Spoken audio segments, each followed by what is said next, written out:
তোমরা দেখবে কয়জন রে গুলি করবে দুশমন, কয়জন মৌলবীরে গুলি করবে, কয়জন দেশপ্রেমিককে গুলি করবে, কয়জন ইমানদার যুবককে। বাংলাদেশে যদি 5 কোটি যুবক হয় তো ভারতীয় বেঈমান আধিপত্যবাদী দুশ্মনরা একসাথে 5 কোটি যুবক ব্রাশফায়ার করে ফেলবে। কথা বলে না কেন? না না, কয়জন গুলি করবা? হ্যাঁ, এ কথা তো বলতেই বাধ্য হয়েছে 5ই আগস্টের পূর্বে যে স্যার গুলি করি একটা, বাকিটি তো যায় না। এ কথা বলতে হয়েছে না?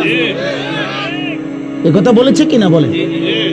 তাহলে বুঝাই গেল সময়ের পরিবর্তন, এখন যুগ চাহিদার পরিবর্তন। এখন ইনশাআল্লাহ আমি বললাম বাবা, তোমাদের কাছে আমার হাত জোড় করে অনুরোধ, এই রাত গভীরে অনুরোধ, তোমরা নষ্ট হইও না।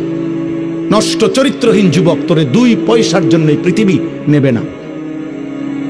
আমি বললাম আখেরাতে তো বেলে নাই, আখেরাতে তো কিছুই পাবা না, বাকি ইনশাআল্লাহ খোদার কসম তোমরা এই মাটিতেও এই জমিনেও 2 পয়সার ইজ্জত পাইবা না। আমি বললাম ইনশাআল্লাহ, মনে রেখো আমার নাম।